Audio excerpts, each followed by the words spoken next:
100 miles of the middle fork of the Salmon River, I recently had the opportunity to float and fish 66 of them. I'm going to share some of the highlights, mainly so I don't forget them in the future.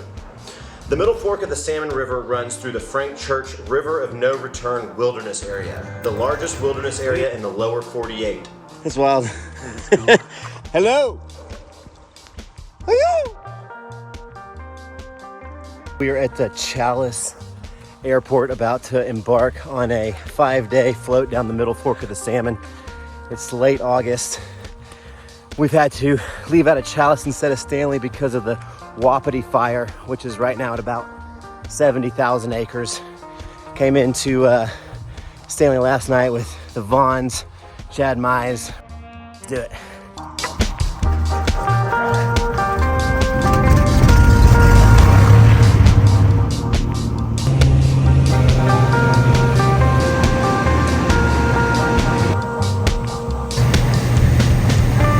Coming into Thomas Creek is pretty gnarly. These bush pilots have to bank out high close to this ridge, and then as they approach, you'll hear the stall alarm go off just as they pull up from the river to hit this backcountry runway.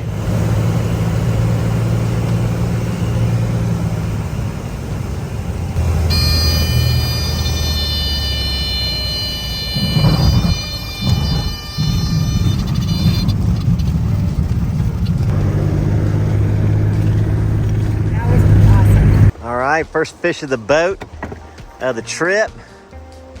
There we go, nice. That is a nice one. This middle section of the river is more wide open with rolling hills and deep, fishy water everywhere. Nice. Who's down in those caves? Still with technical rapids and drop-offs. Very nicely done. Good job.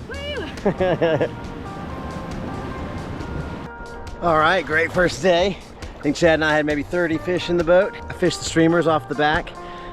Dries were happening in the morning. Time to get up to your eyeballs in the middle fork.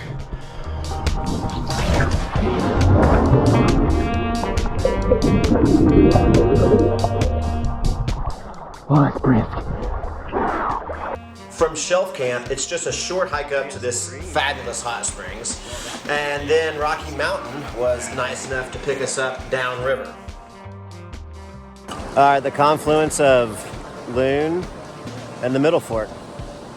It's about this big right here. What? Yeah. No shit, huh? Yeah. Okay, I was like, how the hell that? When we were at Camas Creek, in the middle of the night, there was this micro burst of wind and rain and sent everybody scrambling for shelter. And it must have kicked up an unattended fire. Day 3. The next morning was beautiful. We had blue skies all the way down to Flying Bee Ranch, which marks the entrance to the Impassable Canyon, the third section of the river.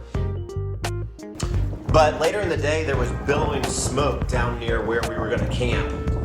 Walking out to the point near a forest fire. Turns out the fire was just past our camp, here by Big Creek. But you could see the orange flames under the Big Dipper that night. The next day we paddled through burning canyon walls. There's Big Creek, middle fork. The fire's up in there too. And the guides had to dodge falling limbs and trees in the rapids. You can barely see that tree's so tiny at the bottom and on fire. It's behind that tree now. I feel like I'm in war. This is wild. We have bighorn sheep, falling trees, trout. Man, every night we played cube or night bocce.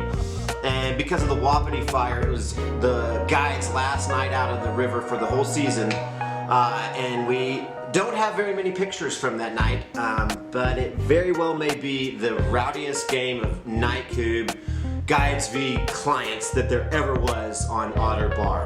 All right, this is the end of the middle fork. I'm getting a coffee refill. Headed to the main. All right, after that, it's back to reality. After 5 days of river time.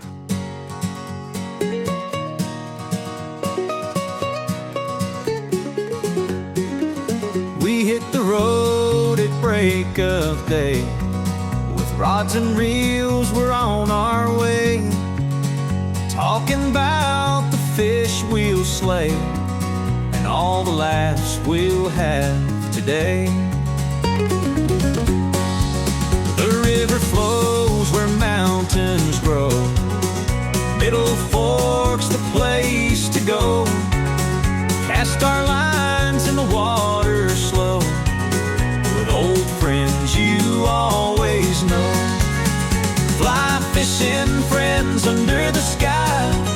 Laughter echoes and spirits fly. Beneath the sun we can't deny the simple joy of fishing high.